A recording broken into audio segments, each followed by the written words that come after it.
What's up, guys? In this video I'm going to talk about what I did to prepare for the USMLE Step 1 exam, which I took about 6 months ago. So it's been a while and I've been meaning to do this video for a while, but just the third year began and just got busy with the rotations, so just did not get a chance to do it. Right now I am in my elective month block of my third year, so I just had some time, so I figured I would just make this video right now based on the notes that I wrote down during my Step 1 prep. So the main theme of Step 1 prep, I would say, is firm goals and soft plans. Alright, let me say that again. Firm goals and soft plans. So what I mean by that is that you want to have a firm goal, right? So for, in this example, your firm goal might be, okay, I'm going to do XYZ resources or books or question banks by this date, right? But how you're gonna do it, the plan can be soft. So you can have a plan, but just be ready for it to change a little bit, alright? But you definitely gotta have a plan, otherwise you'll just be going about it clueless and lost, right?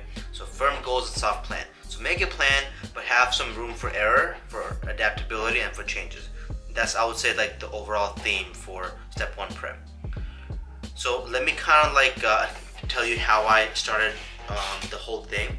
So I took my Step 1 in June of 2022, on June, I think, 19th or something like that. But I really started my prep starting December, alright? But it wasn't like hardcore prep. This was my pre-dedicated prep time. So from December on, one thing that I started implementing was that I would start listening to Goldjohn audio files. If you YouTube it, Goldjohn Step 1 prep, whatever, you will find the audio files, and I'll also link it down below in the description block. But it's about, I believe, 17 to 18 hours of audio that's on YouTube format, and just listen to it whenever you're driving or you're at the gym, you're doing laundry, doing dishes, those kind of things. Just passively, just listen to everything that you need to know. He mostly goes over pathology, but most of Step 1 is pathology. I would say more than 50%. So just listen to that. I would say as early as you can, so you have a bunch of repetitions by the time it's your dedicated time. I think by the time I was done with my dedicated, I probably listened to all of the Goldjohn videos at least 4 or 5 times, right?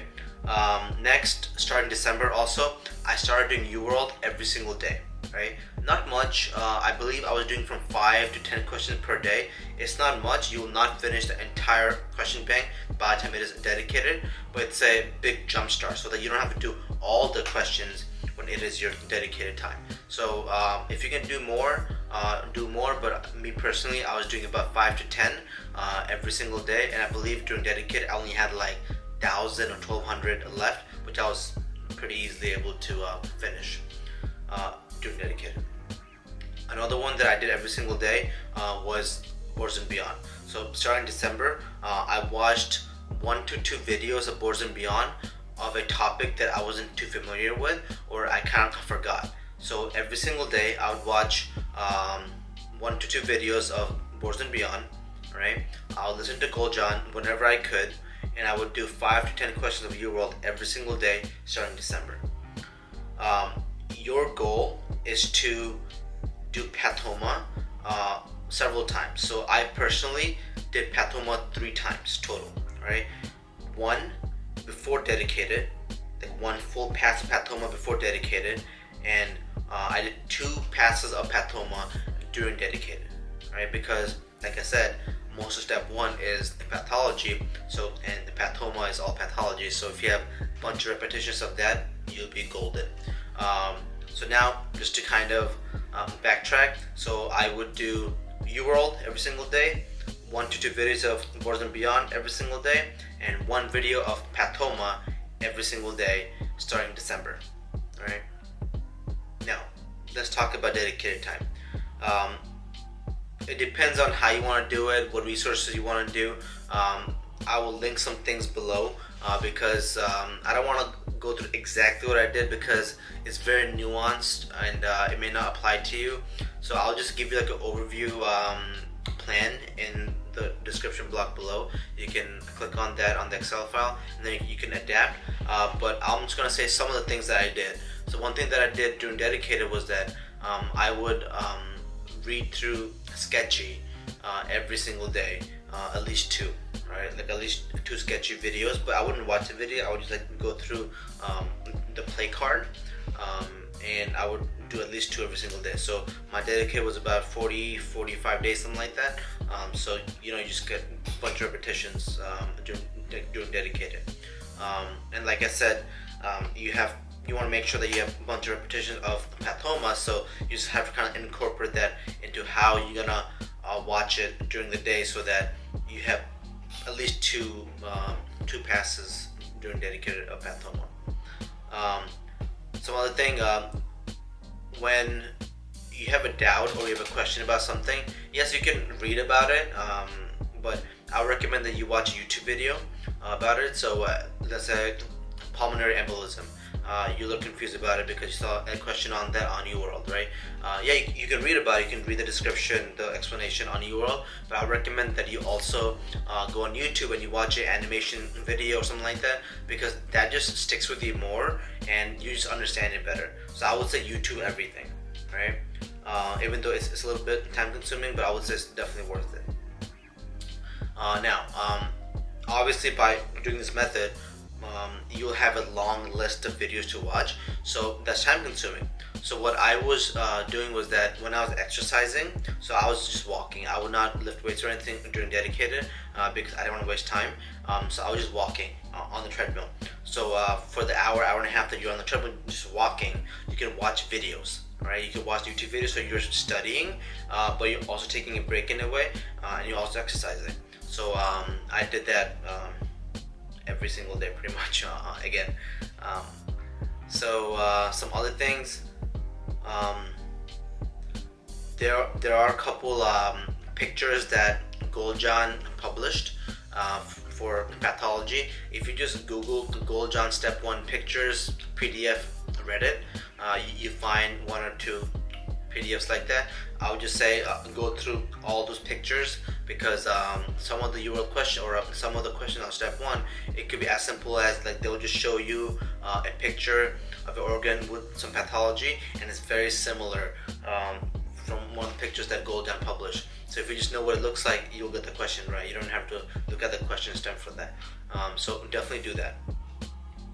Next, the next tip is, as you are going through the material, if you feel like you may not remember a certain fact or like a little nuance, just make an Anki card for it. I do not use pre-made decks for Anki. I just made my own cards, only the cards that I thought that, yep, I'm gonna forget this little fact, so I'll make a card for that. So just take it as you will. Some other tips, I would recommend you wake up every single day at the same time. So I was waking up every single day at 6, and I was in bed by 9:30, 10. That routine helps you also when it's your week of before the exam, because you have to be at the exam center, I think by 7:15 or something like that, or like 7:30. So it's good to have the routine that, okay, by the time it's 7:30 or like whatever, you're fully awake and you're like ready to go crush this exam. But if you're waking up at 10 in the morning every single day when it's your exam day, you'll be in your head, and your body's gonna think that, oh, I should be sleeping right now, so you'll feel groggy and those kind of things. So I recommend that you wake up early, but you wake up the same time every single day. Alright. I personally did not do UWorld twice. I only did one pass. I don't know how people do UWorld twice. I have no idea. I did not even have the chance to do the incorrects in UWorld. I only did one pass of UWorld, and that was enough for me. When I was doing my prep, UWorld had like 3,600 questions. It's a lot of questions. So I don't know how people are able to do 2 passes.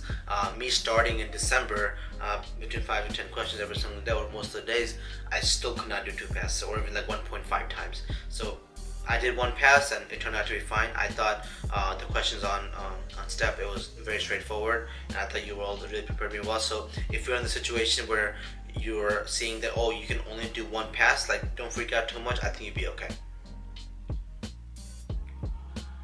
Now, obviously like the week or the 2 weeks before the exam, whatever your plan or your schedule says, make sure you have time to take the assessments, right? Make sure that you're in the ballpark of the score that you want to be at. So obviously step one is pass or fail, but I believe in the assessments, they still give you a score. So let's say you want to score above a 240 or 250, even though it's pass or fail, you still want to like aim for that score, because that gives you enough margin to pass, right? Because if you're consistently scoring between 185 to 190, but passing is 180, then it's kind of a little dicey. Like, what if you by accident get those 4 or 5 questions wrong? Now you're gonna fail. So whatever score you're aiming for, even though it's pass or fail, try to be at that ballpark number. And it's also like a good gauge if your study strategy is actually working or not. So definitely take 2 to 3. I think I took 3 practice tests full length to make sure that I'm consistently doing as good as I want to do, so that on the test day I feel confident that yep, my prep has prepared me for this exam. So when you take the practice test, make sure you truly simulate it exactly how it's going to be on test day, as close to it as you can. So I went to the library and I did it there. I did not do it at home because I wanted to just be secluded, no distractions, nothing, and I simulated exactly how it's going to be on the test day. And that includes, I even wore the same clothes that I would wear on test day. I had the sweatpants, the t-shirt. Actually, it was this t-shirt right here. This is the shirt that I wore for my step 1 exam. It's a little baggy, it's very comfortable. So wear the same clothes and also eat the same food. So you should know exactly, okay, after these 2 sections or this section, I want to take a break. I want to eat this. So for me personally, it was a lot of bagels, a lot of peanut butter jelly sandwiches, and a lot of Cliff Bars. So have a plan of what you're going to eat on the test day, and simulate that also on the assessment days, so you know exactly what you're going to eat. So there's no room for variability on the actual test day. Some other things, so just kind of go back to what I was eating, those kind of things. So like I said, for breakfast that day I had bagel with cream cheese, and for the breaks I either had Cliff Bar or I would have like a bite or 2 of a peanut butter jelly sandwich. For lunch on test day I had bagels with cream cheese and peanut butter jelly sandwiches, and also I had during lunch I had 1 full can of 5-Hour Energy, just kind of like wake myself up, because I would notice that after 4 hours of testing I would get like a little sleepy, so that kind of woke me up. Another tip is that every single break, even if you don't have to go pee, just go pee. What you don't want is that you're like, I don't have to pee right now, and then you just go into the next section and now you have to pee. Now it's the extra distraction. So even if you don't have to go, just go. Alright, so the day before your exam, it's up to you, like how you want to do it, like how chill you want to make it versus how much you want to work. Me personally, I worked, or I studied until 12 or 1 p.m. The day before, and then I stopped studying. Then I just started watching Netflix. But also, so it's up to you how you want to do things, depending on your study schedule. I studied half a day, and the other half day I relaxed. But for sure, the day before, you want to have everything ready, including you want to go to the testing center and see where it is. You want to look at the parking, you want to look at the roads, those kind of things. If the building's open, you can go in and see where the bathrooms are at, all those kind of things, right? So do a little bit of a reconnaissance mission the day before. Have all your food prepped all ready. So the night before, I had my bagels ready, I had my peanut butter jelly sandwiches ready, I had the 5-Hour Energy ready, I had the Cliff Bars ready, I had the water ready. So do that, use that day before time to prep, to recon the area, and just relax, right? And last tip that I would say is during lunch, try to stand up while you're eating. I'm only saying that because I realized that the seats on the testing center, it's not very comfortable. After a while, your butt starts hurting, honestly. So I just wanted to not sit during lunch. So for the entire 30 minutes, 40 minutes that we had the lunch break for, I can't remember exactly, I just went outside the building, and I was just hanging out by my car and I was just eating while standing up. That helped me. It just kind of like help like relax my muscles before I go back to the seat. Just a little food for thought. Alright guys, so this is all I really have for some general tips and some useful things that I found, so I hope it's also useful for you. Step 1 is very doable. You obviously, it takes a lot of work, but it's very doable exam, and I would say it's a fair exam. If you do what you're supposed to be doing, I think you'll be fine, honestly, especially because now it's pass or fail. I think you'll be okay. Really, so the key takeaway is that start early, start in December or like as early as you can, because you want to like just accumulate knowledge first, and then during a dedicated you're just fine-tuning things and you're just memorizing the key concepts. But the big concepts, you should already have it kind of like in your knowledge base in your brain by the time dedicated happens. And then during dedicated you just have to go all out. All right, like there's no days, I mean, I did not take any days off, except maybe like one, and not even one, it was like half a day off, and that's because it was our white girl ceremony day, so I had to go for that.